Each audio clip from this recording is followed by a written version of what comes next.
ఈరోజు ఒకవేళ మన మధ్య ఇలాంటి ప్రశ్నలు వేసేవాళ్ళు ఉన్నారేమో. ఏ ప్రశ్న? ప్రభువా, నిర్దాక్షిణ్యంగా నాకు అన్యాయం చేస్తున్నాడు, శిక్షించవే.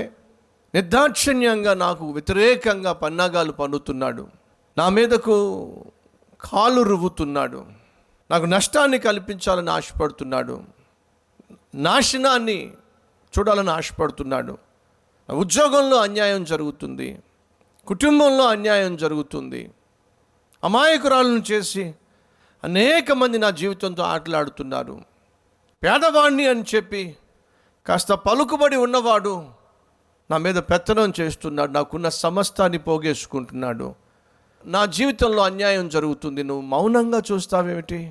నా జీవితము అతలాకుతలం అయిపోతూ ఉంది, మౌనంగా చూస్తావేమిటి? కష్టాలతోనే, నష్టాలతోనే, కన్నీటితోనే నా జీవితం మునిగిపోతూ ఉంది, అయినా నువ్వు చూస్తూ ఉంటావేమిటి? ఈరోజు ఎవరైనా ప్రశ్న వేస్తున్నారా? ఎందుకు ప్రభువా ఇంత కష్టపడుతున్నా, ఇంత బాధపడుతున్నా, నన్ను పట్టించుకోవేమిటి? లేదా ఇంత బాధ పెడుతున్నా, ఇంత వేదనకు గురి చేస్తున్నా, నన్ను ఇంతగా బాధ పెడుతున్నా పట్టించుకోరేమిటి? దేవుడు ఖచ్చితంగా పట్టించుకుంటాడు. ప్రదస్తమాను నా చుట్టూ తిరుగుతూ, సేవకునిగా కనిపిస్తూ, సహాయం చేస్తున్నట్టుగా అగుపడుతూ, ఆ తర్వాత నాకు చాలా అన్యాయం చేశాడు ఒక అతను. అప్పటి వరకు నాతోనే ఉంటూ, నా గురించి గొప్పగా మాట్లాడుతూ, నా దగ్గర గొప్పగా మాట్లాడుతూ, చేదోడు వాదోడుగా ఉన్నట్టుగా కనిపించి, ఆ తర్వాత నాకు చాలా ద్రోహం చేశాడు, చాలా అన్యాయం చేశాడు, చాలా బాధ పెట్టాడు. అలా చేసినప్పుడు నేను అతడు చేసినటువంటి అన్యాయాన్ని బయట పెట్టచ్చు, అతనికి ఉన్నటువంటి పాడు బుద్ధి బయట పెట్టచ్చు. కానీ ప్రభువు దగ్గరికి వెళ్ళి ప్రార్థన చేస్తాను, ప్రభువా ఈ మనిషి నమ్మించి వంచాడే, ఆత్మీయుణ్ణి అని చెప్పి అన్యాయం చేశాడే, చేసిన సహాయం చేసినటువంటి హస్తాలని విరిచే ప్రయత్నం చేశాడే, నాకు చాలా వేదనగా ఉంది, చాలా బాధగా ఉంది. ఇలాంటి వాడు చేసే అన్యాయాన్ని బయట పెట్టకపోతే వీడు వెళ్ళి అనేక మంది దగ్గర అన్యాయం చేస్తాడు, అనేక మందిని మోసం చేస్తాడు. కాబట్టి ఖచ్చితంగా ఇతని గురించి నేను మాట్లాడాలి అన్న నా మనస్సు తొందర చేస్తున్నప్పుడు మోకాల మీద పడి ప్రార్థన చేశాను, ప్రభువా నన్ను ఏం చేయమంటావు? చాలా బాధగా ఉంది. ఈరోజు ఎవరైనా ఉన్నారా? నేను మేలు చేస్తే తిరిగి నాకు ఆ పాట రాశాను చూసారా?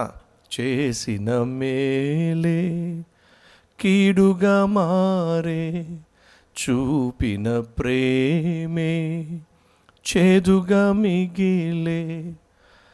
ఈ పదాలు రాశాను చూసారా? ఈ పదాలు రాసింది అదిగో ఆ మనిషి గురించే.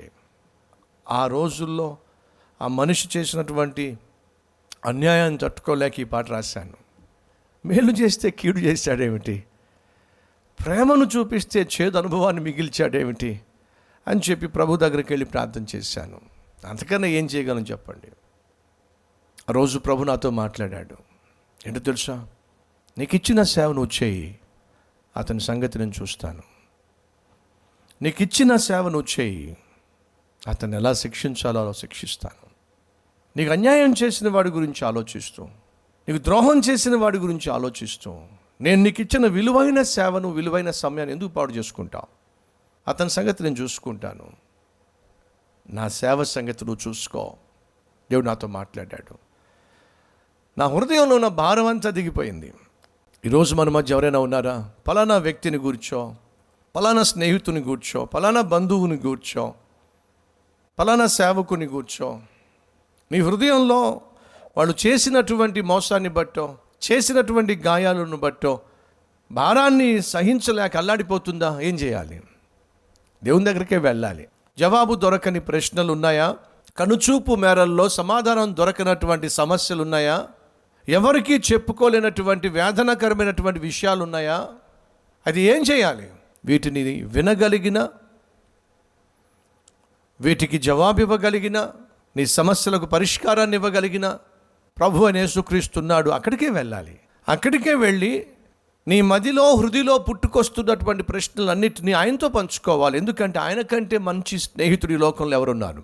ఆయనలా అర్థం చేసుకోగలిగిన వాళ్ళు, ఆయనలా ఆదరించగలిగిన వాళ్ళు ఈ లోకంలో నీకు నాకు ఎవరున్నారు చెప్పండి?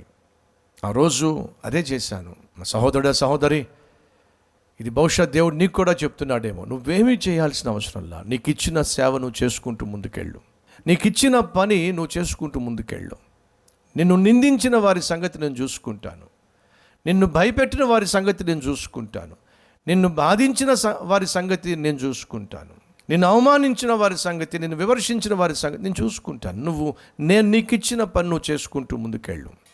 నేను ఇచ్చిన ఉద్యోగాన్ని నమ్మకంగా చేసుకుంటూ ముందుకెళ్ళి, నేను ఇచ్చిన కుటుంబాన్ని చక్కగా కట్టుకో, నీ సాక్ష్యాన్ని కాపాడుకుంటూ, నీ సంఘాన్ని కాపాడుకుంటూ, నీ సేవను కాపాడుకుంటూ నువ్వు ముందుకు సాగో.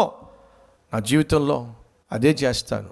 నాకు ఏ ప్రశ్న వచ్చినా, ఏ సమస్య వచ్చినా, ఏ ఒత్తిడి వచ్చినా ఎవరున్నారు చెప్పండి మనం చెప్పుకోవడానికి? ప్రభువైన యేసుక్రీస్తు కాకపోతే ఆయన దగ్గరికి అన్ని వేళలా మనం ఆయన దగ్గరికి వెళ్ళొచ్చు. నువ్వు ఎప్పుడు వెళ్ళినా సరే కాదనకుండా నువ్వు పెట్టేటటువంటి మొర వినగలిగిన ఒక అద్భుతమైన దేవుడు ఆయన. ఆ రోజు దేవుని దగ్గరకు వచ్చినప్పుడు ఏమన్నాడు? అతని సంగతి నేను చూసుకుంటాను, నీ సేవ నువ్వు చేసుకో. దయచేసి గమనించండి, ఆ వ్యక్తి నాకు ద్రోహం చేసిన తరువాత అతలాకుతలం అయిపోయింది. అతని జీవితం అతలాకుతలం అయిపోయింది. చెప్పలేనన్ని అప్పులు చేసి పడేశాడు. అప్పు ఇచ్చిన వాళ్ళు ఎక్కడ కనిపిస్తారో అని చెప్పేసి ఒక దొంగలాగా దాక్కుంటూ జీవించాడు. రకరకాల శారీరక బలహీనతలు కొని తెచ్చుకున్నాడు. హఠాత్తుగా మరణించాడు. దేవుడు చెప్పాడు, అతని సంగతి నేను చూసుకుంటాను, నీకు ఇచ్చిన సేవ సంగతి నువ్వు చూసుకో.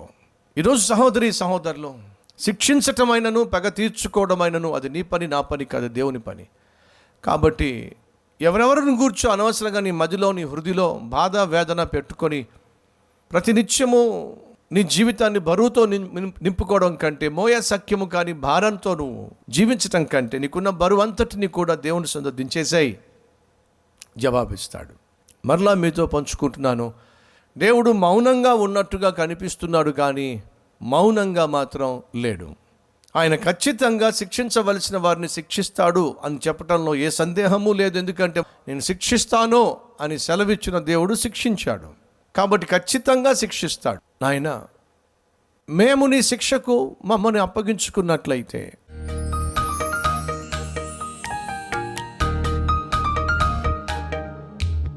నిరీక్షణ మంచి రోజులు మేము చూస్తాం, లేదా శిక్షించబడకుండా తప్పించుకోవడానికి మార్గం నువ్వు చూపిస్తున్నప్పుడు పశ్చాత్తాపపడి మమ్మను నీకు అప్పగించుకున్నట్లయితే జఫన్యా చెప్పినట్టుగా కనికరించబడతాం, కాపాడబడతాం.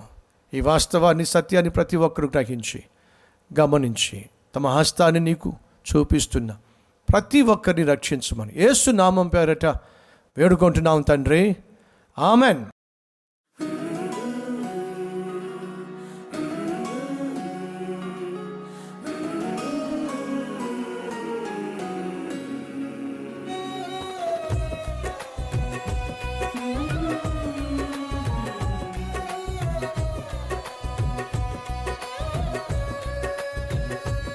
ఈ సందేశం మీకు ఆశీర్వాదకరంగా ఉన్నట్లయితే 10 మందికి షేర్ చేయండి, లైక్ చేయండి, మంచి కామెంట్ పెట్టండి. మళ్ళా రేపు కలుసుకుందాం. సెలవు.